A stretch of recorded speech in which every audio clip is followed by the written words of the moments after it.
यहाँ के लोग भगवान राम को गाली भी देते हैं। तो हम लोग गाली साले को इसलिए देते हैं कि उनको ससुराल है। यहाँ पे ये शिवलिंग है, ये बताते हैं त्रेता युग का शिवलिंग है जो महाराज जनक ने इसको स्थापित किया था अपने हाथों। अभी हम लोग उस स्थान पे हैं जहाँ पे बताते हैं माता सीता का अवतार हुआ था, जहाँ से माँ सीता जमीन के अंदर से निकली थी। तो ये वही स्थान है जहाँ पे राजा जनक ने जब अकाल पड़ा था उनके राज्य में, तो जहाँ पे उन्होंने हलेष्टि यज्ञ किया था, जहाँ से उन्होंने हल चलाया था, तो यही स्थान था, यहीं पे उन्होंने हलेष्टि यज्ञ किया था। श्री राम जन्मभूमि अयोध्या के बारे में तो आप सभी लोग परिचित होंगे कि श्री राम की जन्मभूमि अयोध्या है, लेकिन आपको पता है कि माता सीता की जन्मभूमि कहाँ पे है? तो हम हैं अभी बिहार के सीतामढ़ी शहर में, और आज हम जाने वाले हैं माता सीता की जन्मस्थली पे। स्टेशन से बाहर निकलते हैं तो वहाँ पे आपको देखने को मिलता है माता सीता की जन्मस्थली, और स्टेशन के बाहर ही यहाँ पे राजा जनक हल चला रहे हैं, जिसमें माता सीता निकली थी ना जमीन से। वो पूरा वाक्य यहाँ पे मतलब एक मूर्ति के रूप में, झांकी के रूप में आपको यहाँ पे दिखाई देगा, और स्टेशन पे लिखा हुआ आप लोगों को कई जगह पे मिल जाएगा माता सीता की जन्मस्थली। तो आज हम चलने वाले हैं जहाँ पे माता सीता का अवतार हुआ था, जहाँ पे माता सीता मिली थी राजा जनक को जब वो हल चला रहे थे। रामायण में आप सभी लोगों ने सुना होगा कि किस तरह से माता सीता का अवतार हुआ था। तो चलिए चलते हैं उस जगह पे जहाँ पे माता सीता का अवतार हुआ था, और आज की इस वीडियो में हम आप लोगों को दिखाएंगे सीतामढ़ी।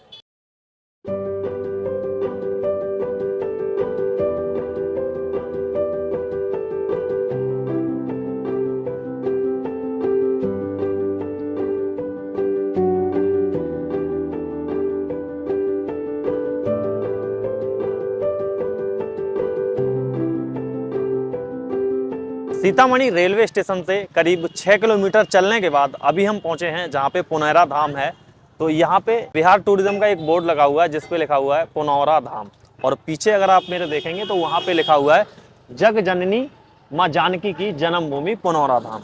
यहाँ पे एक पूरा गेट बना हुआ है जिसके अंदर से अभी हम एंटर करेंगे और आगे जाएंगे, वो स्थान दिखाएंगे जहाँ पे माता सीता का जन्म हुआ था, जहाँ पे माता सीता का अवतार हुआ था। आगे चलते हैं और यहाँ से सीधा इस गेट के अंदर से प्रवेश करते हैं। अभी हम लोग उस स्थान पे पहुंच चुके हैं जहाँ पे माँ जानकी जन्म स्थल का जो मंदिर बना हुआ है, पुनौरा धाम लिखा हुआ है। तो ये वो मंदिर है जहाँ पे माता सीता का जन्म हुआ था, जहाँ माता सीता का अवतार हुआ था। स्थान वो पीछे है जहाँ पे जब राजा जनक हल चला रहे थे तो माता सीता जहाँ जमीन से निकली थी वो स्थान पीछे बना हुआ है, और ये यहाँ पे मंदिर बना हुआ है जिसके अंदर माता सीता की मूर्ति विराजमान है।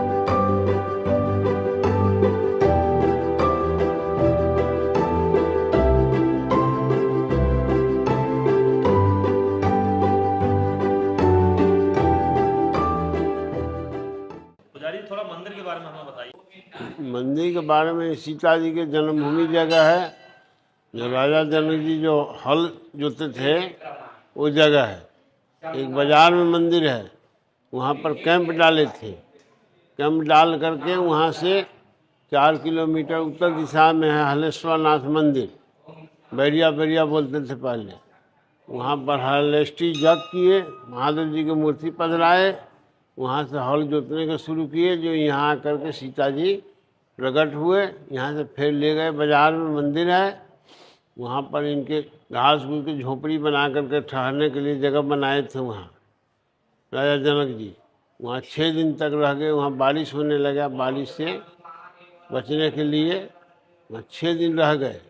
उसके बाद में वहाँ छठी मनाया गया, नामकरण हुआ, वहाँ का नाम पड़ा सीता, यहाँ का नाम जनक पुत्री जान।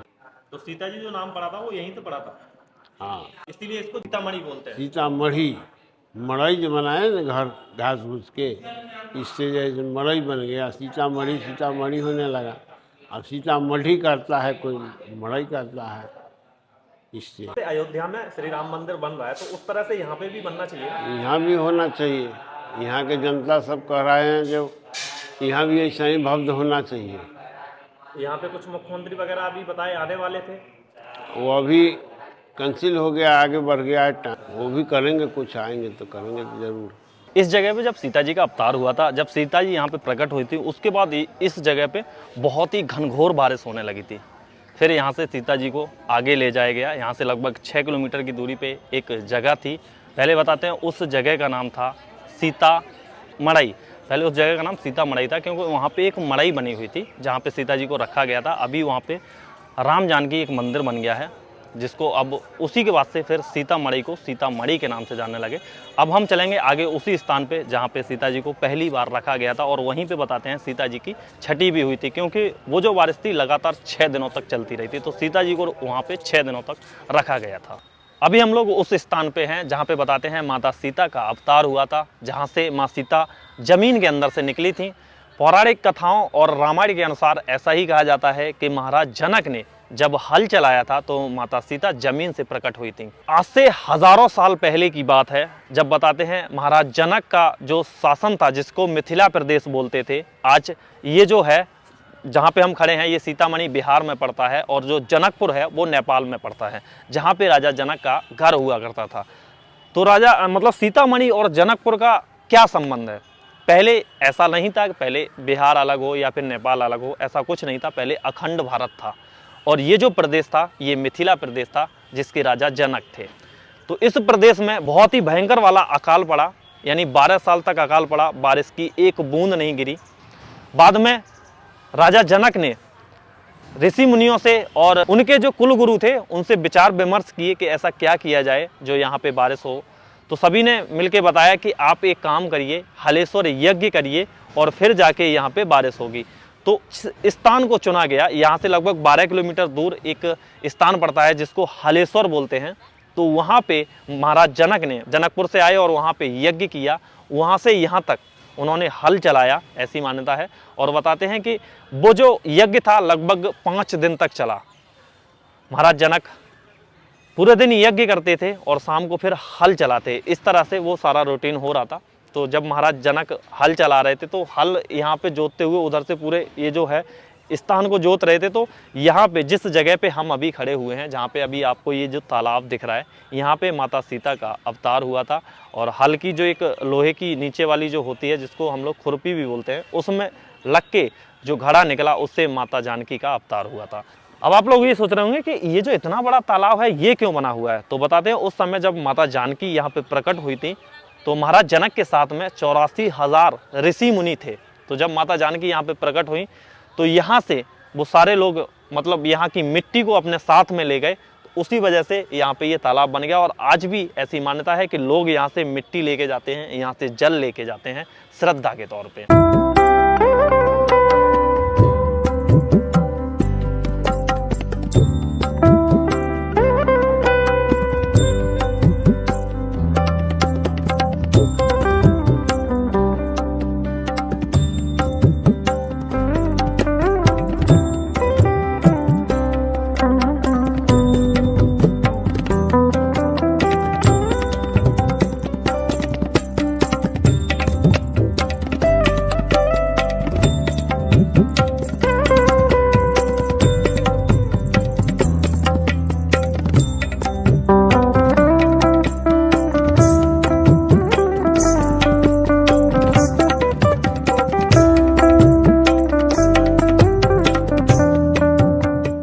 चारों देश का बीच में ये माँ का जन्मभूमि धरती है। कोई देवता ऋषि महाराज जनक से सवाल न बताया। महाराज जनक उत्तर में जाकर हर चलाओ या पूरब में जाकर चला दो, चाहे पश्चिम में जाकर चला दो, चाहे दक्षिण में जाकर चला दो, कोई नहीं बताया। कुछ देर के बाद फिर महाराज जनक को आकाशवाणी आया, महाराज जनक तुम अपनी महल से 3 योजन पश्चिम चलो, वो धरती पर हर चलाना, तुम्हें राज में बारिश होगा।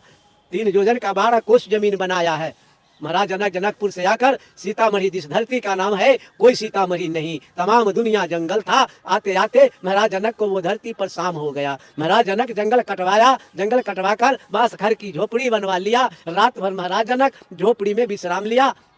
बिहार खली अपने आदमी को आदेश दिया है, जनकपुर से पश्चिम एक धाम जलेसर है, उस जलेसर से जमीन नापी करके ये धरती पर ले आओ। जहाँ 12 कोस पुर जाएगा तुम आकर हमें झोपड़ी में खबर करो। महाराज जनक को आदमी नापी करके लाया है। ये धरती से 1.5 कोस सामने उत्तर पड़ता है, 12 कोस वहाँ वो धरती पर पुर गया। महाराज जनक को खबर मिला, वो धरती को नाम महाराज जनक ने रखा है हलेश्वर स्थान। महाराज जनक झोपड़ी ठहरे छोड़ दिया, हलेश्वर स्थान पहुंच गया। कैंप गिराया है, 88,000 ऋषि को बुलाकर वो धरती पर महाराज जनक जग का निर्माण कर दिया। 5 दिन महाराज जनक को हलेष्टि यज्ञ चला, 5वां दिन शाम को समाप्त कर दिया। बिहान खनी 6ठा दिन हो गया, सोना का हर मंगवाया है, सोना का पालो मंगवाया है। महाराज जनक ने बैल को कंधे पर हर पालो लगाया है। 1.5 कोस जमीन से जोतते हुए ये धरती पर महाराज जनक पधारे हैं। यहाँ से जोतते हुए महाराज जनक आपस जा रहा है। 88,000 ऋषि हैं, माता सुनैना हर का पीछे पचकर्मा लगाते हुए ये धरती से आपस हो गया। फिर गया हलेश्वर स्थान, 1.5 कोस जमीन फिर लौटा कर ला रहा है।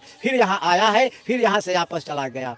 महाराज जनक को कुछ नहीं मिल पाया। तीसरा मोड़ लेकर फिर आ रहा है। जैसे कोना से बैल को लभाया, जमीन खोद कर हर चलता था। जो रावण जमीन के अंदर घड़ा गड़वा दिया है, वो घड़ा में जमीन के अंदर से एक फार फंस गया। बैल थोड़ा सा अटका है। बैल ताकत लगाया, जमीन के अंदर से 7 सखी सिंहासन है, 8वां माता जानकी है। जैसे धरती के ऊपर उछल गया, आकाश से बारिश आ गया, फूल के बारिश आ गया। ये धरती पर महाराज जनक नारा लगवाया है, बोलो जनक पुत्री जानकी मैया की, माता का जन्म उद्धार हो गया। यहाँ के लोग भगवान राम को गाली भी देते हैं। हाँ, तो हम लोग गाली साले को इसलिए देते हैं कि उनको ससुराल है, हम लोग उनको साले हैं, तो सार को गाली देने में क्या दुख है। नाता तो वही साले ने पसार कर गया, गाली क्यों नहीं देंगे। तो ये हिम्मत और कहीं किसी में भी नहीं है जो भगवान श्री राम को गाली दे सके। ये सिर्फ और सिर्फ आपको यही मिथिला में, क्योंकि यहाँ पे सार बहनोई का रिश्ता है। हाँ। इसलिए उनका ससुराल है, इसलिए गाली देते हैं। हम लोग उनको सार के रिश्ता हो, तो इसलिए साले को गाली बोलने का मौका हम लोग का मिल रहा है। ये ससुराल में है और मेरी बहन उनको घर में है, तो ये रिश्ता बना कर गए हैं। इसी रिश्ता से उनका गाली का घर ये मिथिला से निकल गया है। जिस समय भगवान ने सोमवार माँ जानकी से करके आपस जनकपुर से अयोध्या जा रहे थे, यहाँ एक सीता माँ को जन्म धरती से 11 किलोमीटर जनकपुर सुरसर रोड में माता ने उधर से आपस आ रहे थे डोली कहार से। वो धरती पर माता को डोली रखाया है। माता सुबह 4 बजे में अपने कर्म धर्म को करके मुंह हाथ धोकर माता ने धरती पर जिभिया रख दिया।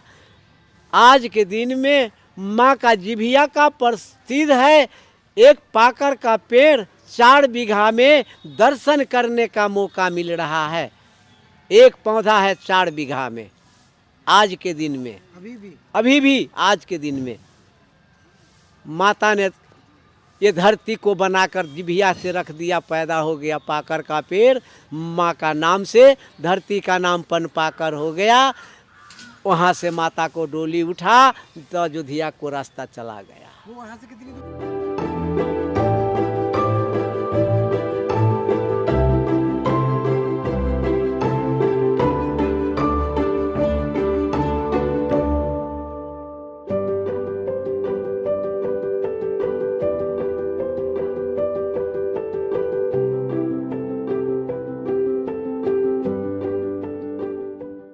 दोस्तों अभी हम पहुंचे हैं हलेश्वर नाथ मंदिर में, हलेश्वर महादेव मंदिर में। तो ये वही स्थान है जहाँ पे राजा जनक ने जब अकाल पड़ा था उनके राज्य में, तो जहाँ पे उन्होंने हलेष्टि यज्ञ किया था, जहाँ से उन्होंने हल चलाया था, वो यही स्थान था। यहीं पे उन्होंने हलेष्टि यज्ञ किया था। इसको हलेश्वर नाथ के नाम से जाना जाता है। देखिए इस मंदिर के बारे में यहाँ पे इतिहास लिखा हुआ है। श्री हलेश्वर नाथ महादेव मंदिर का संक्षिप्त इतिहास।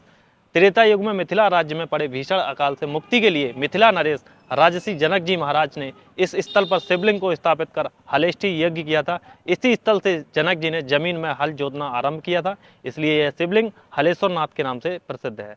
हल जोतने के क्रम में ही जगत जननी माँ जानकी धरती से प्रकट हुई थी। ये यहाँ पे इतिहास लिखा हुआ है इस मंदिर का। और बताते हैं यहाँ पे जो शिवलिंग स्थापित है वो महाराज जनक ने किया था, और ये रामेश्वरम का जो शिवलिंग है उससे भी प्राचीन इस शिवलिंग को माना जाता है। तो अंदर इस तरह का यहाँ पे मंदिर बना हुआ है अभी फिलहाल में, और मंदिर के अंदर वो शिवलिंग है जो महाराज जनक ने जिसको स्थापित किया था। क्योंकि रामेश्वरम का जो मंदिर है उसका जो शिवलिंग है वो भगवान राम ने स्थापित किया था जब उन्होंने लंका पे चढ़ाई की थी, और ये तब का यहाँ पे शिवलिंग स्थापित है जब महाराज जनक ने यहाँ पे हलेष्टि यज्ञ किया था और जब माता सीता का जन्म हुआ था। आ जाइए अब चलते हैं मंदिर के अंदर, मंदिर में दर्शन कराते हैं।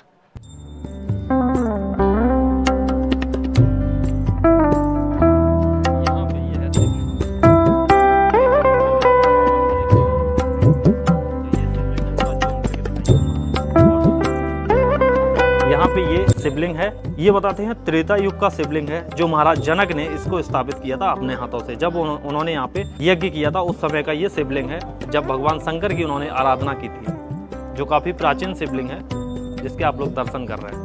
चलिए मंदिर की तरफ चलते हैं, दर्शन करके आते हैं।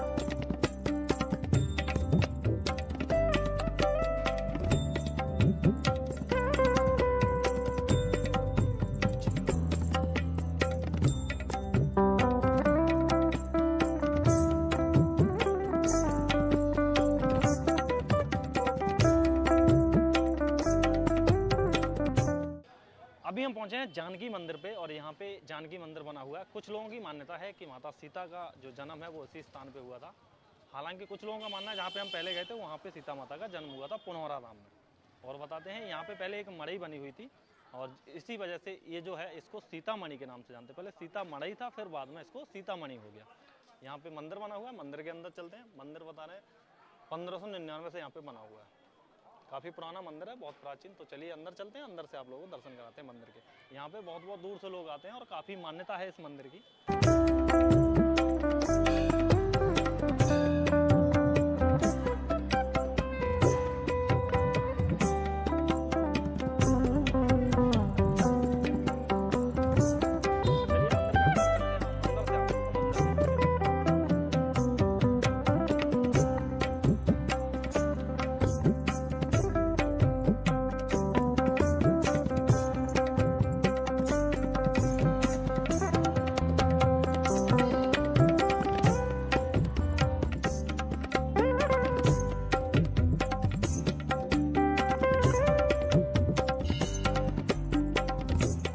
मंदिर अंदर से काफी खूबसूरत बना हुआ है। पूरे मंदिर के अंदर सीताराम जी की पेंटिंग हो रही है, जिसमें उनके जीवन के बारे में छाया चित्र बने हुए हैं। और यहाँ पे हमें एक चीज और देखने को मिली है कि सबसे ज्यादा यहाँ पे नव विवाहित जोड़े आते हैं आशीर्वाद लेने के लिए। और मेरे हिसाब से हो सकता है यहाँ पे शादियां भी होती हैं, लेकिन मंदिर प्रांगण के अंदर हमें सबसे ज्यादा नव विवाहित जोड़े ही देखने को मिल रहे हैं। लोग तो यहाँ पे आते हैं, लेकिन सबसे ज्यादा नव विवाहित जोड़े यहाँ पे पूजा करने के लिए आते हैं और आशीर्वाद लेने के लिए आते हैं। पूरे मंदिर में अभी भीड़ है, लेकिन इसमें कभी कभार बहुत ज़्यादा भीड़ होती होगी। मंदिर के ऊपर अगर आप वहाँ पे देखेंगे तो पेंटिंग बनी हुई है, उसको ज़रा गौर से दिखाइए, जहाँ पे राजा जनक और का वो हल जोतने वाला जो सीन है वो उसी मंदिर में छपा हुआ है। ऊपर और भी कई सारे फोटोग्राफ बने हुए हैं, काफ़ी खूबसूरत ये मंदिर है।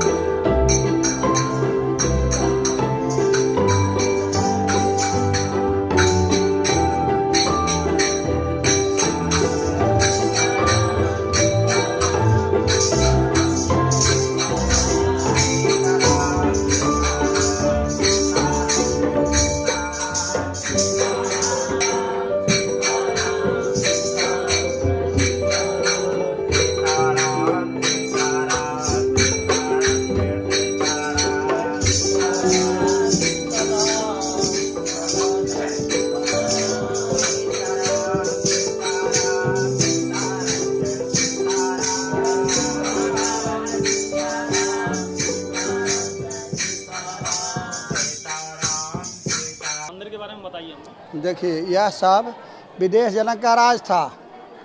विदेश जनक का समय में यह खेतबाड़ी था।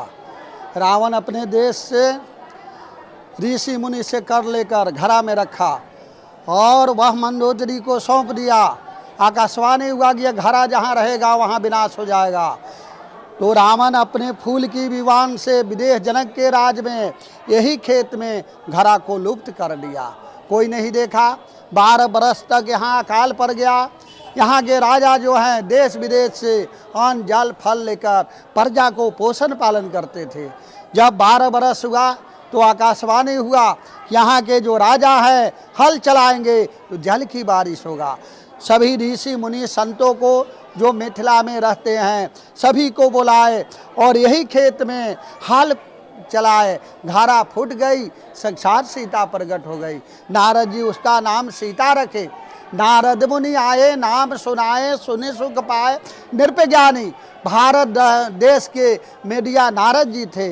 जहाँ कुछ भगवान लोग करते थे वहाँ साक्षात जाकर उसका नाम अंकित करते थे। तो यहाँ का आकर सीता का नाम नारद जी रखे। विदेह जनक ने अपना नाम जानकी रखे कि हमारे जानकी प्रकट हुई है। सुनैना माता ने कहा कि मिथिला आनंद भयो जय किशोरी लाल की, मिथिला आनंद भयो जय किशोरी लाल की। मिथिला में जानकी जी प्रकट हुए हैं। मिथिला आनंद है, जल फल धन अपार आने लगा। जो दुखी 12 बरस तक हुआ था, जो पेड़ पौधा सूख गया था, सब हरा हो गया, फल फूल फलने लगा। मिथिला के लोग आनंद हो गए। ये था सीतामढ़ी जहाँ पे हम आज घूमे, और ये वही स्थान है जहाँ पे सीता जी प्रकट हुई थी, इसीलिए इस जगह का सीतामढ़ी नाम पड़ा है। बिहार की राजधानी पटना से तकरीबन 140 किलोमीटर ये पड़ता है। तो अगर आप यहाँ पे आना चाहते हैं तो पटना आ जाइए। पटना से बहुत सारे साधन हैं और कई जगहों से यहाँ पे डायरेक्ट ट्रेन भी आती है, आप लोग सीतामढ़ी डायरेक्ट आ सकते हैं। तो आज की इस वीडियो को हम लोग यहीं पे एंड करते हैं। वीडियो आपको कैसी लगी कमेंट करके ज़रूर बताएं। वीडियो आपको पसंद आई हो तो वीडियो को लाइक करके जाएं। चैनल पे अगर आप नए हैं, पहली बार इस वीडियो को देख रहे हैं, तो चैनल को सब्सक्राइब करके बेल आइकन को प्रेस कर दें। मैं इसी तरह की वीडियो लाता रहता हूँ। मिलते हैं आपको नई वीडियो में, तब तक के लिए जय हिंद, जय भारत, वंदे मातरम, जय जय सीताराम।